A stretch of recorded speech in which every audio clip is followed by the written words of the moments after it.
안녕하세요. 리치머니입니다. 연이어 발생하는 묻지마 살인으로 대한민국이 불안과 공포에 휩싸이고 있습니다. 더군다나 모방범죄를 연상시키듯 살인 예고도 계속되고 있어 불안감을 더욱더 증폭시키고 있는데요. 사회 각지에서는 참을 만큼 참았다며 사형제도 부활을 주장하고 있습니다. 대낮에 서울 신림역 근처에서 30대 남성이 길을 가던 남성 4명에게 무차별적으로 흉기를 휘둘렀습니다. 한 명이 숨졌고 나머지 3명도 크게 다쳤습니다. 두 남성이 뒤엉켜 몸싸움을 벌입니다. 검은 옷을 입은 남성이 넘어진 남성을 무언가로 내려칩니다. 오늘 오후 2시 10분쯤 서울 지하철 신림역 인근에 30대 남성이 흉기를 들고 나타났습니다. 신림역 4번 출구 인근에서부터 100m 이상을 이동하며 길을 가던 시민들에게 흉기를 휘둘렀습니다. 전화 통화 중이던 남성을 갑자기 뒤에서 찌른 걸 시작으로 모두 4명을 공격했습니다. 오늘 저녁 서현역 흉기 난동 사건 피의자로 추정되는 남성의 모습입니다. 검은 옷을 입은 이 남성은 한 손에 흉기를 든 채 백화점 로비를 지나 에스컬레이터를 타고 올라갑니다. 경기 성남시 분당구 서현역 근처 한 백화점에서 흉기 난동이 벌어졌다는 신고가 접수된 건 오늘 저녁 6시쯤. 목격자들은 피의자가 승용차로 인도에 돌진해 행인들을 친 뒤 차에서 내려 백화점 안에 들어와 마구 뛰어다니며 흉기를 휘둘렀다고 전했습니다. 경기 성남 분당에서 흉기 난동이 발생한 가운데 인근에서 비슷한 범행을 저지르겠다는 예고성 글들이 온라인을 통해 퍼져 경찰이 수사에 나섰습니다.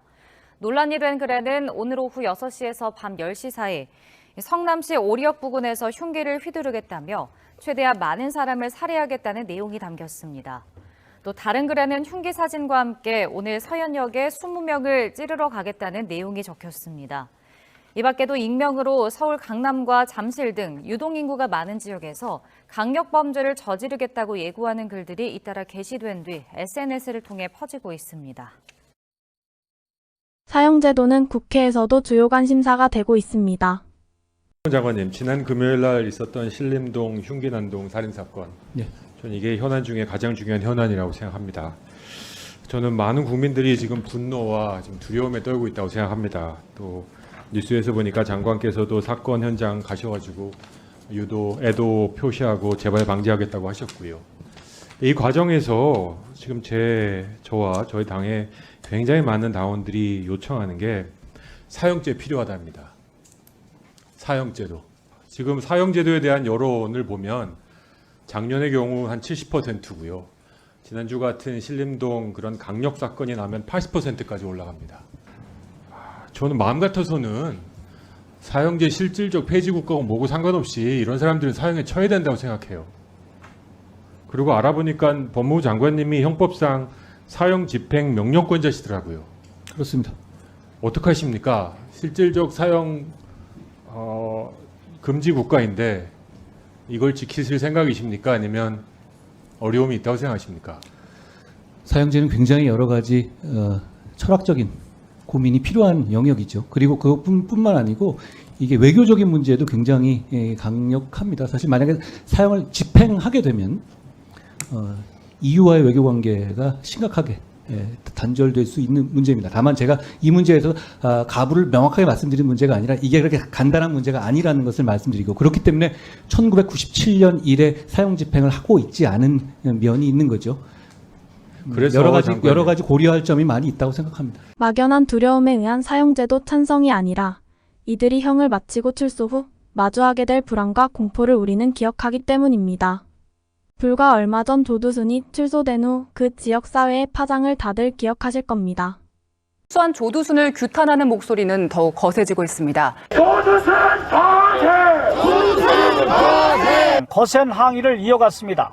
조두순이는 정말 인면수심의 못된 휴업범입니다. 연쇄 성폭행범의 출소로도 온 나라가 불안과 공포로 떠들썩했는데 이런 묻지마 살인범이 출소한다면 상상만 해도 끔찍한 일인데요. 실제로 출소하면 보복하겠다고 협박하는 사례도 있었습니다. 얼마 전에 부산 돌려치기 사건 있었지 않습니까? 예. 이 친구가 지금 들어가서 출소하면 죽여버리겠다고 복수를 공언하고 있습니다. 신상을 적어놓고 노트를 계속 구치소 동기들한테 보여주고 있다고 합니다. 이런 소식을 들은 피해자 가족들은 벌벌 떨고 있다고 저는 확신합니다. 이런 사람들에 대한 사형제 부활은 저는 찬성합니다. 많은 분들이 대안으로 가석방 없는 종신형 이야기들을 많이 하시는데 이런 사람들을 국민 혈세로 먹여주고 재워주는 예산이 1인당 연간 6,800만 원이 든다는 언론 보도가 있었는데요. 국민의 소중한 혈세를 이런 사람들에게 평생 쓴다니 옳은 일인가 싶습니다. 여전히 뜨거운 사형제도 찬반 논란. 사형제도에 대한 여러분의 생각이 궁금하네요. 댓글에 많은 의견 남겨주세요. 이번 준비한 내용은 여기까지입니다. 영상 재밌게 보셨나요? 유익하셨다면 주위에 공유 많이 부탁드리겠습니다. 평소 궁금하신 내용이나 다뤄줬으면 하는 것이 있으시면 댓글로 남겨주시면 영상 제작에 참고하겠습니다. 지금까지 복지 절세 돈 되는 정보 전달 전문 리치머니였습니다. 감사합니다.